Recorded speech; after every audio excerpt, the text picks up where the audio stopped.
Hello दोस्तों, कैसे हैं आप लोग। हमारी आज की कहानी का नाम है शो ऑफ। मम्मी, आप पापा को बोल दो ना, मुझे कैसा भी लड़का चलेगा, लेकिन पैसे वाला होना चाहिए। मैं तो दूजवर से भी शादी कर लूँगी, लेकिन पैसा वाला होना चाहिए। मेनका ने अपनी मम्मी से कहा। दूजवर से भी कर लेगी, हमारी नाक नहीं कट जाएगी, लोग क्या कहेंगे। बस पैसे के चक्कर में अपनी बेटी की शादी कर दी। तू इतनी मनी माइंडेड कब से हो गई। पैसा ही सब कुछ नहीं होता बेटा।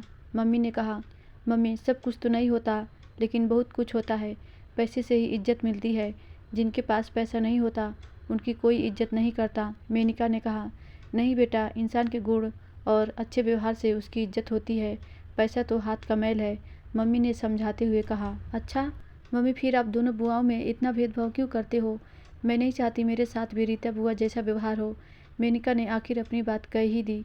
मेनका की दो बुआएं हैं। बड़ी बुआ रेखा बहुत ही पैसे वाली है, जबकि छोटी बुआ रीता एक ठीक ठाक खाते पीते परिवार से है। जब से मेनका ने होश संभाला है, उसने दोनों बुआओं के साथ होने वाले व्यवहार में अंतर को नज़दीक से देखा है। मम्मी, आप बड़ी बुआ के आने से पहले उनके लिए घर में एक कमरा अलग से खाली करके उसे अच्छे से सजाती संवारती हो। जब तक बुआ रहती है, नित्य रोज़ नए पकवान बनाती हो। बुआ को हमेशा ही बाजार ले जाकर उनकी पसंद की साड़ी ही खरीदवाती हो। बड़ी बुआ को नियमित रूप से फ़ोन भी करती हो। मेनका ने अपनी मम्मी की तरफ देखते हुए कहा। मम्मी चुपचाप सुन रही थी, क्योंकि मेनका की बातें बिल्कुल सही थी। छोटी बुआ को तो फ़ोन भी कभी कभार ही करती हो। बेचारी कभी आती भी है तो कभी ड्राइंग रूम में, तो कभी मेरे रूम में, जहाँ भी जगह मिले रह लेती है।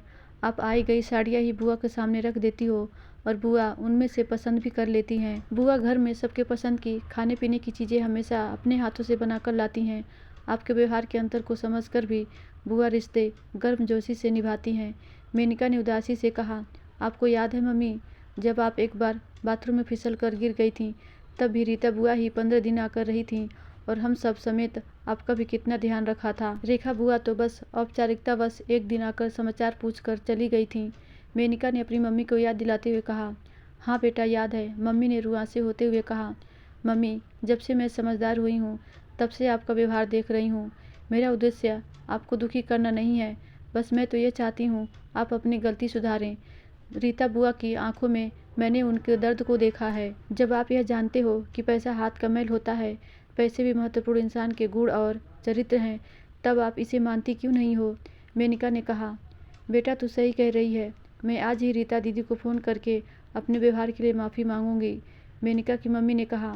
मेरी प्यारी मम्मी, ये हुई ना बात, मेरे लिए अच्छे गुण चरित्र का लड़का ही ढूंढना। मेनका ने मुस्कुरा कर कहा। धन्यवाद दोस्तों, आशा करती हूँ ये छोटी सी कहानी आपको ज़रूर अच्छी लगी होगी।